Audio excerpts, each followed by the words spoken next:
Դեպքը տեղի է ունեցել, երբ ես 10-րդ դասարանում էի։ Այս մարդը պապայիս մոտիկ ընկերն էր, շատ մոտ էին, ահավոր։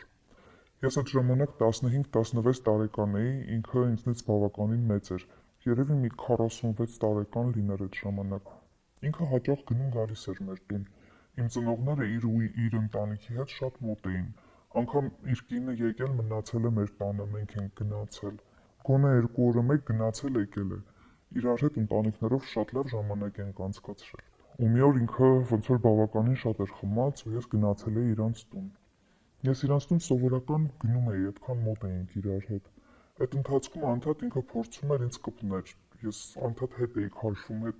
բայց ի վերջո ինքը իր արածը արեց։ Գիտակցում էի ինչ էր կատարվում, բայց ձեռքերս բռնվել էին, ոտքերս թուլացել էին, ասենք չես կարող այդ պահին ուղղակի վեր կենաս ու վազես, չես կարող խփես, քար ես դառնում, որտեվ այդ պահին քո հետ այն մարդն է լինում, որ երբեք չես պատկերացնի, երբեք, ու այն որ դու միշտ իրեն քո հոր պես ես ընդունել, վախացրել էր ինքը։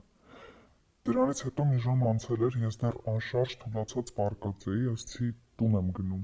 Արդեն բավականին մութ էր, ասեց սպասի ես քեզ կտանեմ, հանկարծ մտքովդ չանցնի մարդու մի բան պատմես, հանկարծ կնի կսիմանա,